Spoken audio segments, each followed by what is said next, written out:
everyone, welcome back to Dime Days. I'm Abby, and today I'm giving my top 5 tech tips for math teachers. So if that's something that you're interested, just keep watching.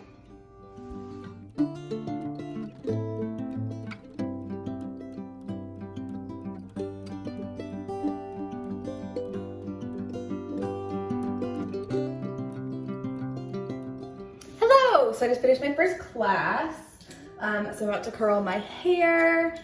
I just started doing it this morning. So how our schedule works is we have a homeroom every day from 7:15 to 8:15, and that is an hour that the kids have to check in with us. That's how our school has decided to take attendance.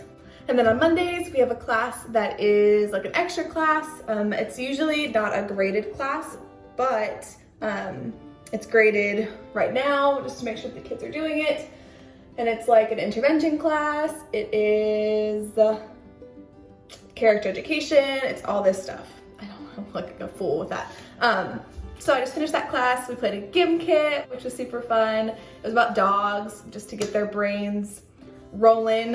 So that is my tech tip number 1 is whether you're meeting with your students over Google Meet or Zoom, do something in the first 5 or 10 minutes to get their brains warmed up, especially if you have students that maybe you're their first class of the day. Like for me, I'm their first class of the day.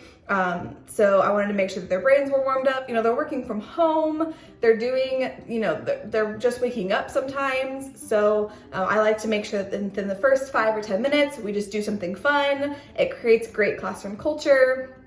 We love it. We like to hang out. Sometimes I let them have nicknames, like on Gimkit, Kahoot, or Quizlet Live. Those are all great options. I like Gimkit and Quizlet because the questions come up on their own computer, whereas on Kahoot, the questions have to come up on yours and they have to read it and then go back. So I prefer Gimkit or Quizlet, but both are great options.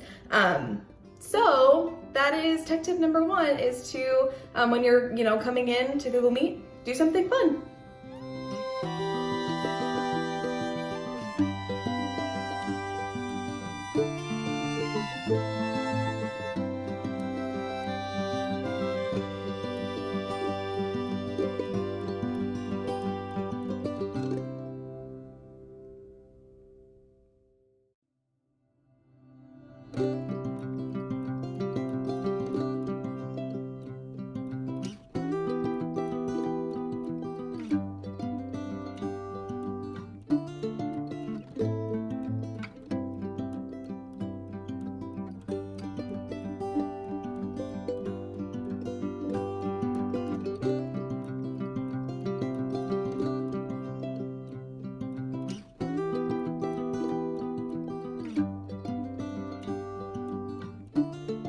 Okay, so to quickly finish my hair, it looks a little crazy right now, but it'll calm down, because I have an impromptu parent meeting.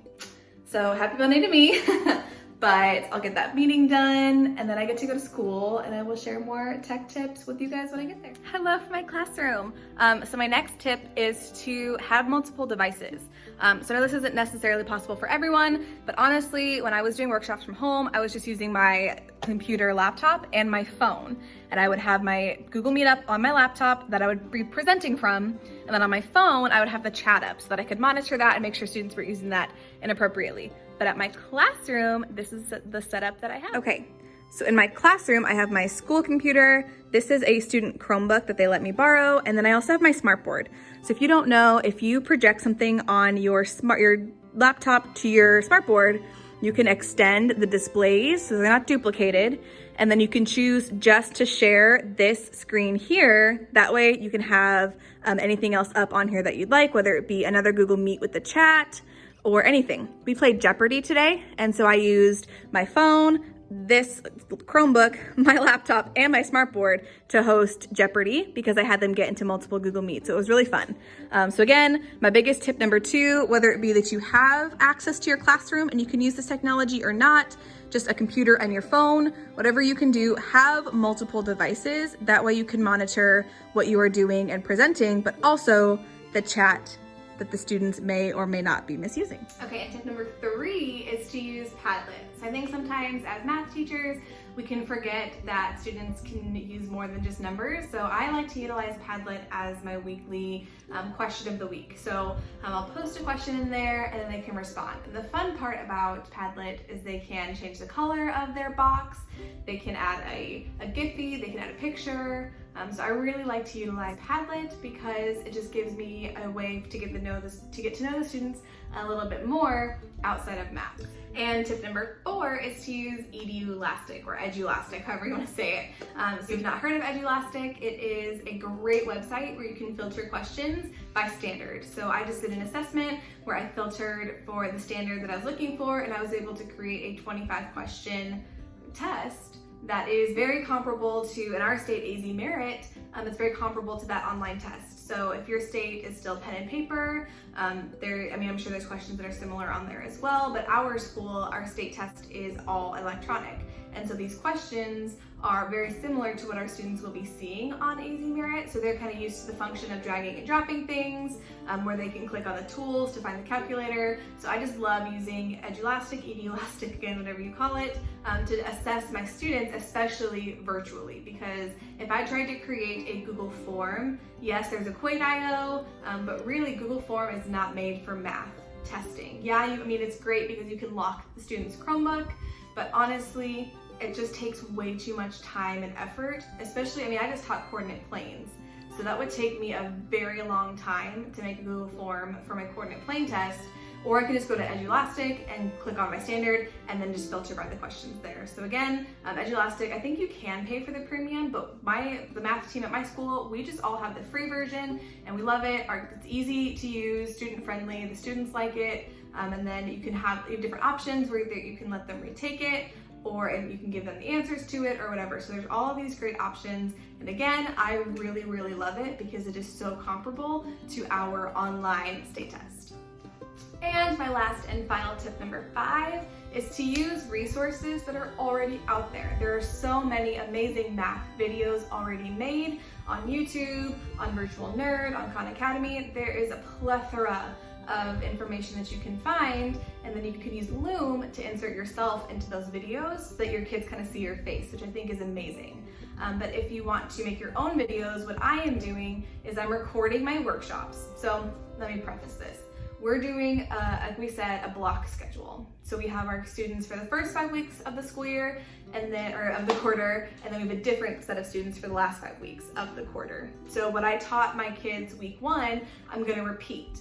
So I recorded all of my workshops, which is just our live teaching session, and I am able to use a editing tool. I used Screencastify, so Screencastify has an editing option as well, and I can edit my videos into smaller chunks. Like for example, when I was talking about greatest common factor in my workshop, I edited that portion, and then I had a how-to video right there. So again, don't try and recreate the wheel. Hopefully we will not be doing online teaching for very long. So it really is excessive work and just busy work for us to try and create all of these resources when there's so many great resources out there for us, especially math teachers.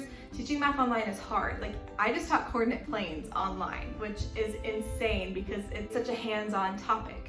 So if I can teach coordinate planes to incoming 6th graders, AKA basically 5th graders, then I believe that anything can be taught. But I used so many resources that were already out there for me. So I will have links below to all of the websites that I used and what I think would be helpful. But again, just to reiterate, tip number 1 is to do something fun to start your class. Math can be hard for so many kids, and they don't look forward to it a lot of the time. So make it something to look forward to. You want the kids to love math, and because we love math, right, as math teachers. So make it fun. Don't make it something that they're like, oh, I have to go to math class.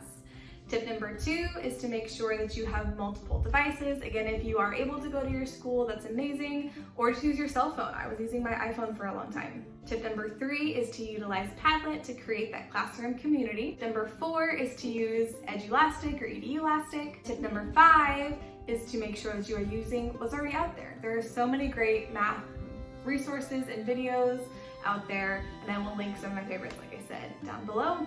But other than that, I think that's it. Make sure you guys tune in to our next video, which will be 5 tips for ELA teachers. And I hope you guys enjoyed this video. If you did, make sure you like and subscribe for more of our 2 cents. I will see you guys later. Bye.